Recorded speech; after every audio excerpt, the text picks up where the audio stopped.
Olá, senhores. Estávamos a estudar o povo helênico. O povo helênico, como é sabido, ocupava a região, hoje chamada Elas, que os senhores conhecem usualmente por Grécia.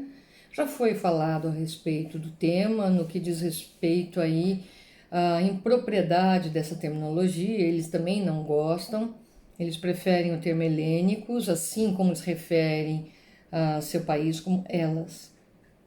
Pois bem, é o termo grego, que aliás significa manada ou rebanho, foi um termo pejorativo usado em latim, grex, com relação a esse povo. Vimos que eles contribuíram de forma substancial com o início das ciências humanas, exatamente colocando o pensamento, então o logos, a busca da verdade, a busca de onde tudo começou, qual é o propósito do homem, como as coisas são assim. E aí você tem o desenvolvimento da matemática e você tem algumas preocupações que ganham uma outra dimensão junto ao povo helênico, exatamente porque ele passa a colocar no centro o homem. Não é mais por conta dos deuses que você é assim. Então, o que nos faz ser o que somos? Né? Independentemente de deuses, como é que tudo começou? Inclusive os deuses. Como tudo foi criado? Então, a grande preocupação era encontrar racionalmente uma explicação. E aí nós temos diversas teorias, os pré-socráticos estão aí exatamente para tratar do tema. Nós vimos que dentre as inúmeras contribuições gregas nós encontramos a filosofia, dentro do âmbito da filosofia, a dialética, a lógica, a ética, que são coisas absolutamente importantes para o direito e para todas as áreas. E aí a gente tem oratória, retórica, história, você tem também a dramaturgia, né? Então o teatro, a literatura. Entendam que foi a primeira vez que a literatura contou uma mentira. Então você diz que aquele que escreveu não necessariamente descreveu o que de fato ocorreu, né? Ele ouviu histórias e com base nessas histórias e na sua capacidade de criação, ele fez algo que existe até hoje, né? A Ilíada e a Odisseia de Homero. Então é uma obra que infelizmente empobreceram para a leitura das crianças e dos adolescentes, o que eu acho um atentado à boa literatura. Essa é a minha opinião. Portanto, deve ser respeitada. É um atentado à boa literatura. Você não pode dizer que 15 páginas são a Ilíada, ou que 20 páginas equivale à Odisseia. Você matou a história, a riqueza, aquilo que se pretendeu com isso. Ah, mas eu trouxe isso mais próximo da criança. Não, você afastou a criança da literatura. Não tem. Você quer, você conta a história, dramatiza a história, mas aprenda a ler trechos dela. Isso é importante. Não só recortar, né? Então, tá aí a literatura que veio, a tragédia, a comédia no teatro grego, a própria estrutura do teatro, né, que a gente não mantém da mesma forma. Então existe um local, a arena, onde eles falam, e depois escalonado, até por uma questão de acústica, toda uma preocupação com a acústica e toda uma preocupação com aqueles que participavam do teatro. Com uma diferença, né? Antigamente se participava mesmo do teatro. Então, tinha um coral, mas você decorava a peça, você também fazia parte. Se alguém errava, você vaiava. Era uma dinâmica, uma inter-relação bem diferente do que tem hoje. Hoje você parte do pressuposto que quem vai ouvir a peça não conhece a peça. Lá o pressuposto era outro. Aquele que vai ouvir a peça conhece a peça, às vezes sabe a fala melhor do que o cidadão, corrige. Não sei se xingavam, mas aplaudiam. O aplauso e a vaia vem daí. Então, porque errou. Então vaia. E alguém falava, alguém levantava e falava. Quer dizer, era um espaço de convívio. Hoje o teatro se tornou aquela coisa engessada de uma elite em que você vai lá para ouvir o que alguns têm para falar, né? Dentro de uma história em que todos não participam. Então você entra caladinho, silêncio, não faça barulho, não atrapalhe. Ele deixou de ser um espaço de convívio. O espaço de convívio passou a ser o cinema. Quer dizer, hoje nenhum, né? Mas o espaço de convívio passou a ser o cinema, não o teatro. Antes era o teatro, esse espaço de convívio. Quem assistiu aquele filme Shakespeare Apaixonado, aquilo era o teatro. Aquilo que vocês assistiram era o teatro. Em que todo mundo levava frango, comia. Lá em Elas não era tão comum assim. mas era comum o povo participar, o povo votar, o que acontecia ou não. Então, muitas peças não tinham um final pronto para quem acha que você decide é alguma coisa moderna, né? Então, tá aí, eles contribuíram muito, contribuíram com a oratória, com a retórica, que a gente já explicou a diferença. A oratória é a arte do bem falar, a retórica é o seu posicionamento, traje, tom de voz, postura, mais agressiva, mais afastada, como é que você se posiciona, quais as cores que você usa, qual a maneira que você fala, qual o gestual que você utiliza, qual é o seu espaço geográfico. Isso é importante, né? A gente tem um espaço de domínio. Qual é o seu espaço de domínio? Ele interfere muito um dos outros? Não, um pouco. Então, tá aí. Essa é uma parte da retórica muito importante, né? E que pouca gente conhece, a linguagem corporal. Então, precisa aprender, precisa conhecer. Isso é muito importante para nós do direito, né? E aí você tem a política. E a política que a gente segue é aquela política aristotélica. Então, de novo, a política está em Aristóteles, a República em Platão. Eu fico lamentando que da República de Platão vocês só tenham lido o Mito da Caverna, mas fico feliz que já tenham lido o Mito da Caverna. E a política de Aristóteles. Então você tem 2 livros aí fundamentais, né? Aí você tem todo um escalonamento, você tem as 3 formas legítimas ou ilegítimas de governo, usando uma expressão de uma tradução que foi feita. Então você tem as 3 formas legítimas, a monarquia, a aristocracia e a democracia. A monarquia, vejam que ali a finalidade é sempre para todos ou para si, ou o interesse de alguns. É essa que dá a tônica da distinção. Então a monarquia governa para o interesse todo da cidade, de todos, no sentido de produzir o melhor para todos. A aristocracia, você tem uma elite pode ser econômica, uma elite pode ser intelectual, que está governando a cidade em benefício de todos. Então, com planejamento, para que todos saiam beneficiados. E na democracia, é o governo de todos para todos. Não tinha representação. Tanto é que depois, quando a gente cria essa nova forma de democracia, a gente nomina democracia representativa. Porque a democracia originária, que só existia lá, né? Existe em alguns cantões da Suíça, a democracia que só existia lá é a democracia de pouquíssimos, porque você tinha que ter uma propriedade, ter nascido em Atenas, por exemplo, ser homem, ter mais de tantos anos, ter propriedade, ou seja, era um grupinho do Clube do Bolinha que se reunia na praça e decidia, era isso que era a democracia. Então, de todos para todos, todos quem? Né?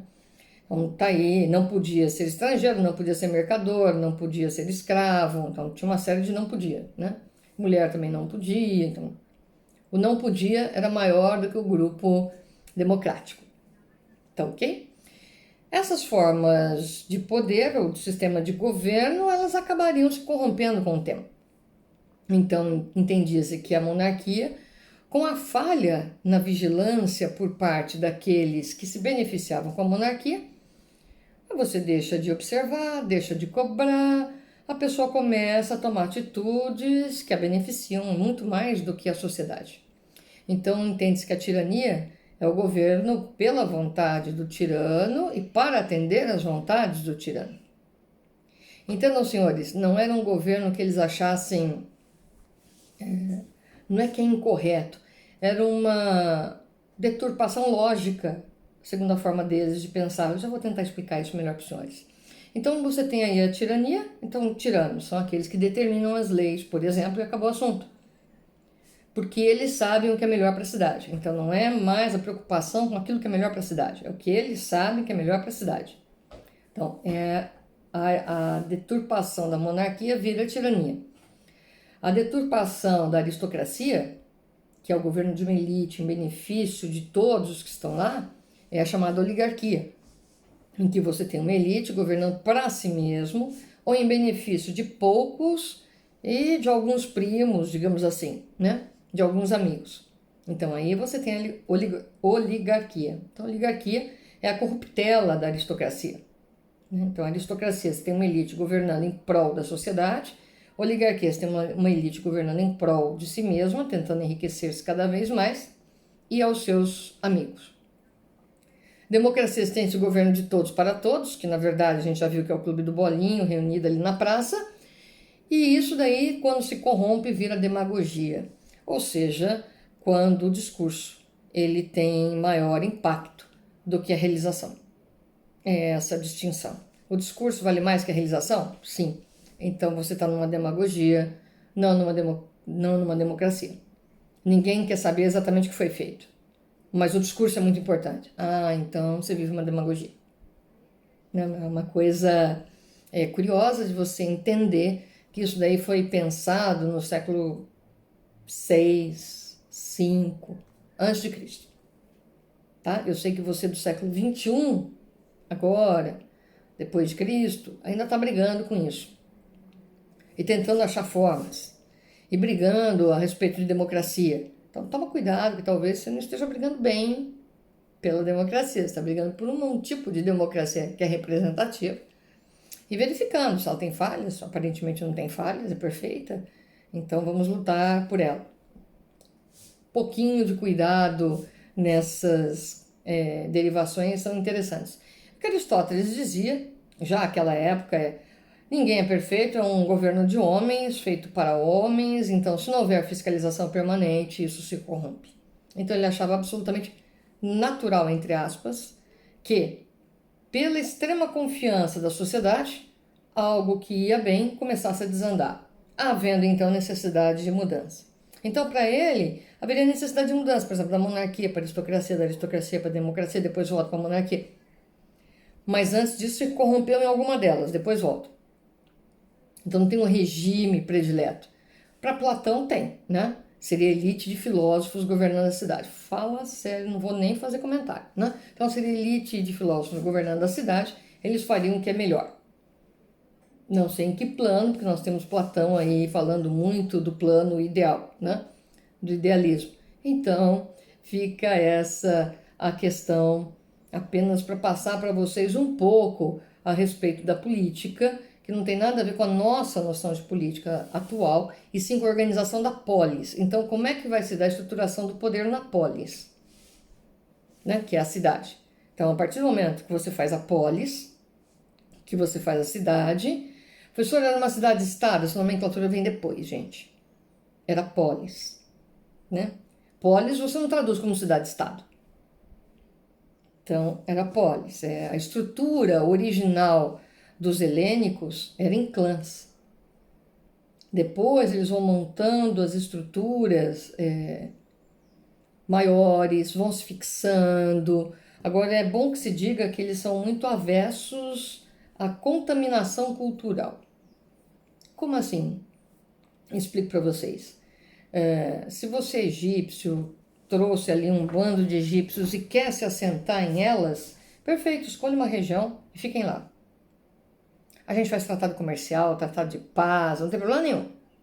Você com seus costumes, lá. Não mude os costumes da nossa cidade, nem do nosso povo. Olha, então eles tinham esse tipo de preconceito, em termos, né? Porque é muito curioso, eles permitiam que todos ficassem lá. Tanto é que você tinha a cidade de Tebas, com quase a totalidade de egípcios que viviam na Grécia. Em elas, moravam em Tebas, mesmo nome da cidade do Egito. E Troia, hein? Troia é uma cidade é uma cidade grega? Esparta, Atenas, Olímpia, não essa, né? São cidades gregas. Knossos é uma cidade cretense. Mas era lá? Era lá. Mas é cretense? Sim. Outro povo. Os helênicos, eles tinham uma denominação comum, eles tinham uma mitologia comum, eles tinham algumas tradições comuns, e uma delas era não gostar de interferência cultural. Tanto é que havia pouca migração, inclusive, entre cidades. Isso é muito curioso de se notar no povo helênico. Então, vamos lá. Troia.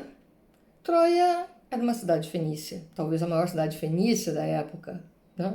Era Troia. Por isso que a luta entre gregos e troianos, se fosse uma cidade da Grécia, você não chamaria, não teria esse ditado louco, né? Então não vai fazer uma guerra como entre gregos e troianos, então não dá para misturar gregos e troianos. Ué, Se não dá para misturar gregos e troianos não são gregos. Perfeito? Isso até a sua avó, quando falava o ditado, sabia. Então, agora, apenas especificando, Troia é uma antiga cidade fenícia, um porto extremamente cobiçado por todo mundo, até pela prosperidade fenícia, daí ensejando uma guerra. Tá bom? Claro que na Ilíada fica muito melhor com todos aqueles rompantes de história de amor e tudo mais, que são típicos do povo helênico. E que faz muito bem. E que talvez até tenha ocorrido em algum momento. De alguma forma. Não de uma forma retratada, mas de alguma forma. Não? Mas é uma questão curiosa. Helena foi adotada pelo rei. Ela foi aceita, senão não poderia ficar na cidade. Porque afinal ela era grega, ela não era troiana. Tem todos esses cuidados. Então é interessante que existia sim uma diferença. Essa diferença equivale ao nosso preconceito atual? Não sei, gente, porque tudo é chamado de preconceito, você tem diversos níveis e ficou tudo igualado. Então não sei, veja, eu entendo que é o seguinte, é uma certa forma de preconceito, sim, na medida em que eu digo que você não vai morar na minha cidade. Mas na verdade o que eu não quero é ter que mexer no seu costume e não vou permitir que você mexa no meu. Mas eu quero que você viva em paz e que a gente possa trocar mercadorias e tudo mais. Então o comércio vai existir entre a gente, não vai ter guerra entre a gente.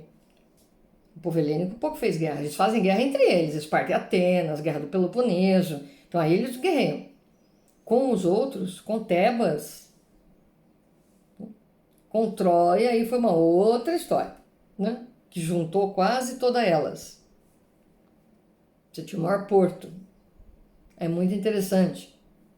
Depois dê uma olhada onde fica Ítaca, morada de Odisseu, ou Ulisses, que teve a ideia do cavalo de Troia. Talvez, se vocês verificarem onde fica Ítaca e onde ficaria Troia, os senhores entendam o porquê da preocupação daquele grande estrategista em acabar com a cidade. A história da Guerra de Troia é muito importante para a gente porque ela está ligada umbilicalmente com dois outros grandes impérios, o romano e o americano. Mas isso a gente vai aprender com mais calma e mais tranquilidade. Com relação a isso, espero que tenha ficado pelo menos tranquilo. Eu sei que existe essa diferença aí de preconceito, tem e vai acontecer sempre. No que diz respeito ainda às heranças que eles nos legaram, a parte da história é uma parte muito interessante, mas como eu já falei, as pessoas gostam muito mais da história dos povos que tem confusão do que da história narrativa. E essa é uma verdade, tá? Então a história narrativa ela não chama atenção. Se você fala que aquilo lá foi construído por alienígenas, se ninguém tem uma explicação, aí você já gosta, né? Se aquilo lá foi palco de não sei quantas guerras, aí chama atenção. Então existe uma preocupação do ser humano com algumas modalidades e algumas formas apenas de contar as histórias. A dramaturgia, eu já falei, ela é muito importante, o teatro ele é muito importante, a literatura nem se diga. A literatura, a gente começa a dizer que os elementos de ficção admitidos como ficção foram feitos em elas. Por quê? Até então as histórias que constam na Bíblia ou na Torá, no Antigo Testamento, eram histórias divinas ou que foram contadas por Deus, por Jeová, ou que então eram absolutamente verdadeiras.